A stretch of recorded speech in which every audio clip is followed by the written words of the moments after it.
What the fuck just happened? What the fuck just happened, bro? What the fuck just happened? Yo, Nick Khan, Triple H, WWE family.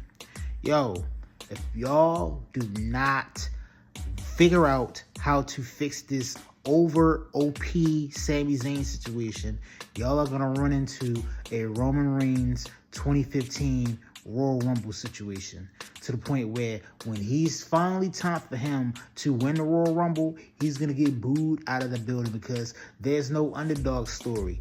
We are tired of y'all trying to push an underdog story down our throats, and then you are presenting us somebody that's not underdog-like. How can you be an underdog and then you beat somebody 2 weeks in a row, and then turn around on that third week and beat them again? How's that underdog? How's that an underdog story? How can you take two 1Ds?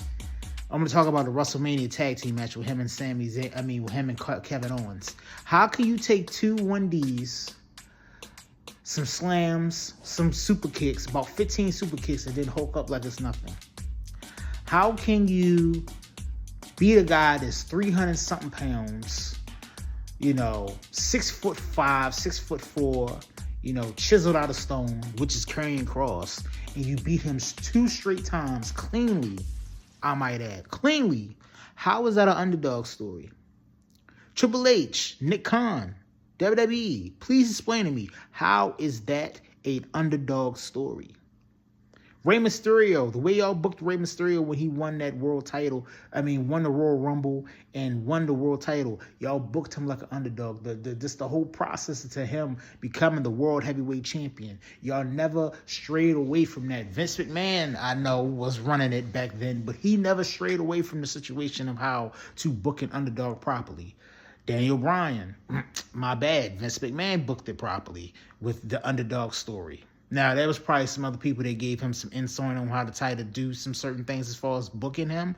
But all in all, Vince McMahon was the one that booked an underdog properly. It's like y'all can't book underdogs properly. Y'all can't book proper baby faces to be something that fans want to gear to. Y'all have to, if y'all book a baby face, y'all have to oversaturate him with flukeless to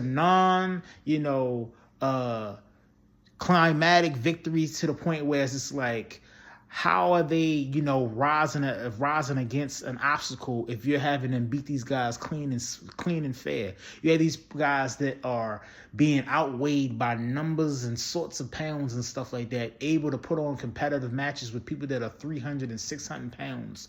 And you're looking at me and saying, oh, why you're not buying our product, or why you don't think our product is best, or why you don't take our product seriously. It's because you're insulting our intelligence. It's no way in somebody's right mind would think somebody that is 300-something pounds would be able to have a hard problem with a guy that looks like he's 125 pounds soaking wet. It's not believable, Triple H.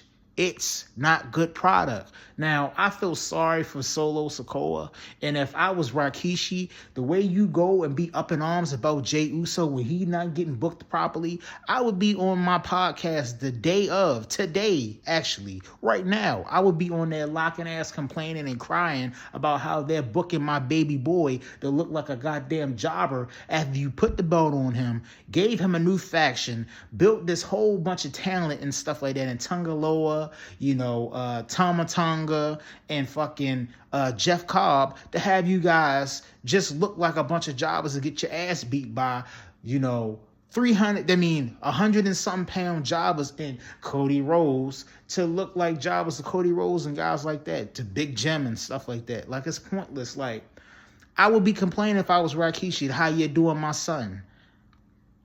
At least Jay is in the main event. Like, I don't understand.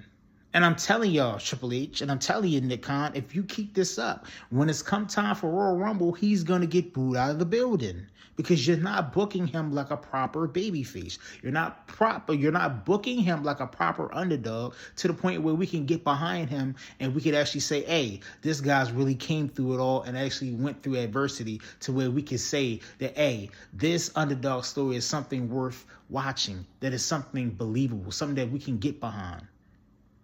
Get to the strong board, niggas.